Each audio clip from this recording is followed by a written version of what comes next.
Hi all friends, welcome to NTM political talk. നമ്മുടെ മലയാളക്കരക്ക് എന്തു പറ്റി? ദിവസവും തട്ടിപ്പ് കേസുകൾ പുറത്തു വരികയാണ്. നമ്മുടെ സാധാരണക്കാർ എന്ന് വേണ്ട എല്ലാവരും അതിൽ അംഗങ്ങളാവുകയാണ്, അതിൽ ചതിക്കപ്പെടുകയാണ്. എന്താണ് നമ്മുടെ കേരളത്തിന് പറ്റിയിരിക്കുന്നത്? ഇത് ആദ്യകാലം മുതലേ ഉള്ള ഒരു സംഭവമാണ് എങ്കിലും അത് ഇടയ്ക്കൊക്കെ അങ്ങനെ സംഭവിക്കാറുണ്ട്. അത് കുറേ ആൾക്കാർ പെടാറുണ്ട് എന്നൊക്കെ നമ്മൾ വാർത്തകൾ ശ്രദ്ധിച്ചിട്ടുണ്ട്. എന്നാൽ ഇപ്പോൾ ഈ അടുത്തിടെയായി, ഇപ്പം ഇന്നലെയൊക്കെ 250 കോടി അങ്ങനെ എന്തോ ഒരു തട്ടിപ്പ് വീണ്ടും പുറത്തു വന്നിരിക്കുകയാണ്. അതിൻ്റെ മുന്നേ വലിയൊരു തട്ടിപ്പ് നടന്നു. അത് നമ്മൾ അതിൻ്റെ ഫോളോ അപ്പ് ന്യൂസുകൾ വായിച്ചുകൊണ്ടിരിക്കുന്നു. അതിന് പുറമെ ഇന്നലെ വീണ്ടും ഒരു തട്ടിപ്പ് നടന്നിരിക്കുന്നു. എന്താണ് നമ്മുടെ മലയാളക്കരക്ക് പറ്റിയിരിക്കുന്നത്? സാധാരണക്കാർ എന്താണ് ചിന്തിക്കേണ്ടത് എന്ന് വെച്ച് കഴിഞ്ഞാൽ, ഒരു സ്ഥലത്തുനിന്നും അമിതമായി ഒന്നും കിട്ടുന്നില്ല എന്ന് എല്ലാവർക്കും മനസ്സിലാക്കണം. അതാണ് അതിൻ്റെ ശരി. കാരണം അമിതമായി ലാഭം തരുവാൻ ആർക്കും സാധ്യമല്ല. ഇന്നിപ്പോൾ ബാങ്ക് കൊടുക്കുന്ന ഇൻട്രസ്റ്റ് എന്ന് പറഞ്ഞു കഴിഞ്ഞാൽ 1,00,000 രൂപ ബാങ്കിൽ സ്ഥിരമായി നിക്ഷേപിച്ചു കഴിഞ്ഞാൽ 850-700 രൂപയാണ് കിട്ടുക. അതാണ് സാധാരണ ഒരു ഫിക്സഡ് ഡെപ്പോസിറ്റിന്റെ തയ്യാറി വന്ന 900,000 താഴെയായ സംഖ്യയാണ് കിട്ടുക. ഇതാണ് ഒരു ഇൻകം സാധാരണ ഗവൺമെന്റ് രീതിയിലുള്ള ഒരു ഇൻകം ആയിട്ട് ലഭിക്കുന്നത്. അതിനപ്പുറത്തേക്ക് വരുന്ന ലാഭങ്ങളൊക്കെ കൃത്രിമമാണ് എന്ന് സാധാരണക്കാർ മനസ്സിലാക്കുന്നതാണ് നല്ലത്. കാരണം അതിനപ്പുറത്തേക്കുള്ള ചെറിയ ലാഭങ്ങളൊക്കെ പ്രതീക്ഷിക്കാം. ഷെയർ മാർക്കറ്റും കാര്യങ്ങളൊക്കെ, ഷെയർ മാർക്കറ്റിൽ രണ്ടും സംഭവിക്കും. അതും സാധാരണക്കാർ ചിന്തിക്കണം. കാരണം ഷെയർ മാർക്കറ്റിൽ നിക്ഷേപിക്കുമ്പോൾ ഉയരങ്ങളും താഴ്ചയും ഉണ്ട്. അപ്പോൾ താഴ്ച വന്നു കഴിഞ്ഞാൽ ഈ പൈസ നഷ്ടപ്പെടും, അതും ചിന്തിക്കണം. അപ്പം ഇതൊന്നും ചിന്തിക്കാതെ അമിതമായ ലാഭം പരസ്യങ്ങളിൽ കൂടി വന്നു, അതിൽ പോയി പെട്ടു. എന്നിട്ട് അത് അപ്രതികൾ മുങ്ങി. എന്നിട്ട് പിന്നെ രോദനത്തിൽ എന്താ കാര്യമുള്ളത്? അപ്പം ജനങ്ങൾ ഒന്നുകൂടി ജാഗ്രതയായിരിക്കണം. കാരണം ഒരു പൈസ നമ്മൾ സമ്പാദിച്ചു വരവാൻ ഒരുപാട് പ്രയാസങ്ങളുണ്ട്. ആ പൈസ നിങ്ങൾ വെള്ളത്തിൽ കൊണ്ടുപോയി നിക്ഷേപിക്കരുത്. ഇതൊരു അവയർനെസ് വീഡിയോ ആയി വേണമെങ്കിൽ കണക്കുകൂട്ടാം. കാരണം ഓരോ ദിവസവും നമ്മൾ ഈ വാർത്തകൾ ഇങ്ങനെ ശ്രവിച്ചുകൊണ്ടിരിക്കുകയാണ്, വാർത്തകൾ കേട്ടുകൊണ്ടിരിക്കുകയാണ്.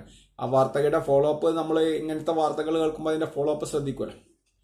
അപ്പോൾ വളരെ ദയനീയമായ ഒരു വാർത്തയാണ് ഇപ്പം നമ്മൾ സ്ഥിരമായി കേട്ടുകൊണ്ടിരിക്കുന്നത്. അപ്പം ജനങ്ങൾ അമിത മോഹം തന്നെയാണ് ഇതിൻ്റെ പിന്നിൽ. കാരണം ഒരു പൈസ ഒരു സ്ഥലത്തു നിന്ന് നമുക്ക് വെറുതെ കിട്ടില്ല എന്നാണ് ആദ്യമായിട്ട് തന്നെ അതിൽ ഓർമ്മിപ്പിക്കാനുള്ളത്. അമിതമായി ലാഭം ഒരാൾക്കും തരാൻ സാധ്യമല്ല. കാരണം 50-40% ലാഭമൊക്കെയാണ് ഓരോരുത്തർ ഓഫർ ചെയ്യുന്നതാണ് വാർത്തകളിൽ നിന്ന് മനസ്സിലാകുന്നത്. അത്ര ലാഭം എവിടുന്ന് കിട്ടുക? എങ്ങനെ തരാൻ പറ്റുമോ ഒരാൾക്ക്? അത് സാധാരണഗതിയിൽ അത് ചിന്തിച്ചാൽ പോരെ. ഇത്ര അധികം ലാഭം എവിടുന്ന് കിട്ടും? ആർക്കും തരാൻ പറ്റും? ആർക്കും സാധ്യമല്ല. അപ്പൊ ഈ താൽക്കാലിക പരസ്യങ്ങൾ കണ്ട് ഇവര് ജനങ്ങളെ ഇരകളാക്കുന്നത് എങ്ങനെയെന്ന് വെച്ച് കഴിഞ്ഞാൽ, ആദ്യത്തെ കുറച്ച് ആൾക്കാർക്ക് അവർ പറഞ്ഞ അതേ ലാഭം കൊടുത്തുകൊണ്ടിരിക്കും. അത് നമ്മൾ സ്ഥിരമായി എല്ലാ തട്ടിപ്പിലും കാണുന്നതാണ്. കാരണം 1,00,000 നിക്ഷേപിച്ച ആൾക്ക് ചിലപ്പോൾ 40,000-30,000 ഒക്കെ മാസം കൊടുത്തുകൊണ്ടിരിക്കും തുടക്കത്തിൽ. അപ്പൊ ഇത് കണ്ടിട്ടാണ് ബാക്കിയുള്ളവർ കൂടി പോയിട്ട് അതിൽ പെടുന്നത്. അപ്പൊ ഇതൊരു താൽക്കാലിക പ്രതിഭാസമാണ്. കാരണം അവരെ കൊടുക്കുന്നത് അവരെ നിക്ഷേപിച്ചിട്ടോ ഒന്നും ആക്കിയിട്ടോ ഒന്നുമല്ല.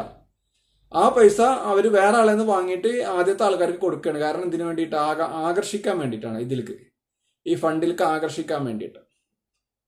അപ്പൊ സാധാരണക്കാരെ 1,00,000, 2,00,000, 10,000, 20,000 നിക്ഷേപിക്കുന്നവര്, അല്ല എത്ര നിക്ഷേപിക്കുന്നവരും ഇതിൽ പെടുന്നത് എന്ന് പറഞ്ഞാൽ കൂടുതൽ അവയർനെസ് ഉള്ള ആൾക്കാരാണ് ഇതിൽ പോയി പെടുന്നത്. അതാണ് ഇതിന്റെ വേറൊരു പ്രത്യേകത. എല്ലാ സാധാരണക്കാരും മാത്രമല്ല, എല്ലാവരും ഇതിൽ ഇരകളാവുകയാണ്. അപ്പോൾ ഇത്തരം തട്ടിപ്പുകാര് സമീപിക്കുമ്പോൾ ഒരു കാരണവശാലും ഇതിൽ പെടാതിരിക്കാൻ നോക്കുക. ഇതാണ് ഇത് പെട്ട് കഴിഞ്ഞതിന് ശേഷം പിന്നെ അതിൽ ഒരുപാട് രോദനങ്ങൾ നടത്തിയിട്ട് പറയത്തക്ക കാര്യം ഉണ്ടാവില്ല. അവരിൽ അത്രയധികം പൈസ തിരിച്ചു തരാൻ കിട്ടാൻ സാധ്യത വളരെ കുറവായിരിക്കും. കാരണം അവരത് ചെലവാക്കിയിട്ടുണ്ടാവും. പിന്നെ അത് അവർ മറ്റുള്ളവർക്ക് ലാഭം കൊടുത്തിട്ടുണ്ടാവും. പിന്നെ അതിനെ പോലീസിനും കോടതിക്കും പിടിച്ചെടുക്കാൻ വേണ്ടി അത്ര ആസ്തികൾ ഉണ്ടെങ്കിൽ തെറ്റില്ല. ആസ്തികൾ ഉണ്ടെങ്കിൽ തിരിച്ചു കിട്ടുമായിരിക്കും. എന്നാലും നമ്മുടെ പൈസ കാലങ്ങളായി അതിന്റെ കേസും കാര്യങ്ങളും തീർപ്പാകുന്നത് വരെ നമ്മുടെ പൈസ നമ്മുടെ ആവശ്യങ്ങൾ നടക്കാതെ പോകും.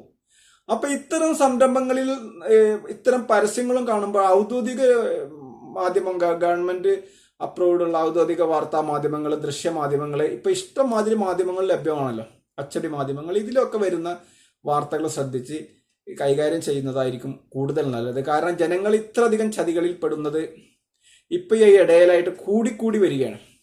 ഈ വീഡിയോ കണ്ട് ഒരാൾക്കെങ്കിലും അതിന്റെ ചെറിയ അവയർനെസ് കിട്ടിയ, അതിന്റെ ചെറിയ ബോധം വന്നു കഴിഞ്ഞാൽ അത്രയും ഗുണം ചെയ്യുമല്ലോ, അത്രയും പോസിറ്റീവ് എനർജി കിട്ടുമല്ലോ. ഒരാളെങ്കിലും ഇതിൽ നിന്ന് രക്ഷപ്പെടുകയാണെങ്കിൽ, രക്ഷപ്പെടാൻ സാധിച്ചുവെങ്കിൽ. അതുകൊണ്ടാണ് ഇങ്ങനെ ഒരു വീഡിയോ നമ്മൾ ഈ പൊളിറ്റിക്കൽ ടോക്സിൽ ഇങ്ങനെ ഒരു വീഡിയോ ചെയ്യേണ്ടി വന്നത്. കാരണം നമ്മുടെ ഒരുപാട് അറിയുന്നവരും അറിയാത്ത ആൾക്കാർ ഇതിൽ പോയി പെടുകയാണ്. ഇങ്ങനെ ഇത്തരം തട്ടിപ്പ് കേസുകൾ, ഇത്തരം തട്ടിപ്പ് കേസുകൾ ആദ്യകാലങ്ങളിൽ ഉണ്ടായിരുന്നെങ്കിലും വളരെ കുറവായിരുന്നു. ഒരു തട്ടിപ്പ് കേസ് കഴിഞ്ഞ പിന്നെ കുറെ കാലങ്ങൾക്കൊന്നും അത്തരം തട്ടിപ്പ് കേസുകൾ കേരളത്തിൽ ഇല്ലായിരുന്നു. ഇപ്പോൾ സ്ഥിരമായി ഇത് കേട്ടുകൊണ്ടിരിക്കുന്നത് കാരണമാണ് ഇത്തരം ഒരു വീഡിയോ നമ്മൾ ചെയ്യുന്നത്. ജനങ്ങൾ കൂടുതൽ ജാഗ്രതയാകുക. കാരണം ഒരു പൈസ പോലും ഒരു ടീമിന് പോലും, ഏത് കമ്പനിക്ക് പോലും 40-50% ലാഭം ഒരു കാരണവശാലും ഒരു ബിസിനസ് ചെയ്താലും കിട്ടില്ല എന്നുള്ളത് എല്ലാവരും മനസ്സിലാക്കുക. ഏത് ബിസിനസ് ചെയ്താലും 40-50% ലാഭം കിട്ടില്ല. ഇപ്പൊ സാധാരണ റിയൽ എസ്റ്റേറ്റ് ഒക്കെ ചെയ്ത് കഴിഞ്ഞാൽ കൂടുതൽ ഇരട്ടി ലാഭം കിട്ടും എന്ന് പറയുന്നു. പക്ഷെ അത് എന്നും സംഭവിക്കുന്ന കാര്യമല്ല. അത് ഒരു സ്ഥലം വാങ്ങി അത് അവിടെ ആ പൈസ അവിടെ നിക്ഷേപിക്കണം. എന്നിട്ട് ആ സ്ഥലം വിറ്റ് പോകുന്ന സമയത്താണ് അത്ര ലാഭം, ഇരട്ടി ലാഭം കിട്ടുന്നത്. പക്ഷെ അത് മന്ത്ലി കണക്ക് കൂട്ടി കഴിഞ്ഞാൽ ഇത്രയും ലാഭം വരുന്നില്ല. അപ്പോ ഏത് പരസ്യം കണ്ടു കഴിഞ്ഞാൽ, ഏത് പ്രലോഭനങ്ങൾ വന്നു കഴിഞ്ഞാൽ ആദ്യം ജനങ്ങൾ മനസ്സിലാക്കേണ്ടത് എന്താ ഒരു കാര്യം എന്ന് വെച്ചാൽ 40-50% ലാഭം തരുവാൻ ഒരു ബിസിനസ്സിനും സാധ്യമല്ല, ഒരാൾക്കും സാധ്യമല്ല. 40-50% ലാഭം ഒരു കാരണവശാലും ഒരു ബിസിനസ് ചെയ്താലും ലാഭം കിട്ടില്ല എന്നുള്ളത് കണ്ടിന്യൂ ആയിട്ട്.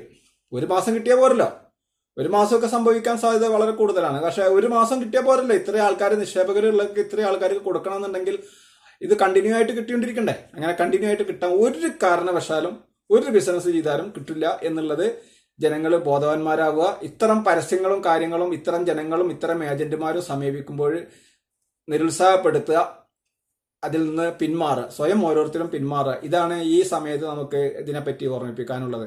കാരണം നമ്മളെ വിഷയത്തിൽ പെട്ടതല്ല എന്നുണ്ടെങ്കിലും ഇത്തരം വാർത്ത സ്ഥിരമായി ശ്രദ്ധയിൽപ്പെടുന്നത് കൊണ്ട് നമ്മളും അതിനെപ്പറ്റി ഒരു അവയർനെസ് നമുക്ക് കൊടുക്കാൻ സാധിച്ചാൽ നമ്മളെ കൊണ്ടാവുന്നത് അതിന് ജനങ്ങളെ ഒരാളെങ്കിലും അതിൽ ബോധവാൻ വന്ന ആ ആളെ പൈസയെങ്കിലും നഷ്ടപ്പെടാതിരിക്കുമല്ലോ.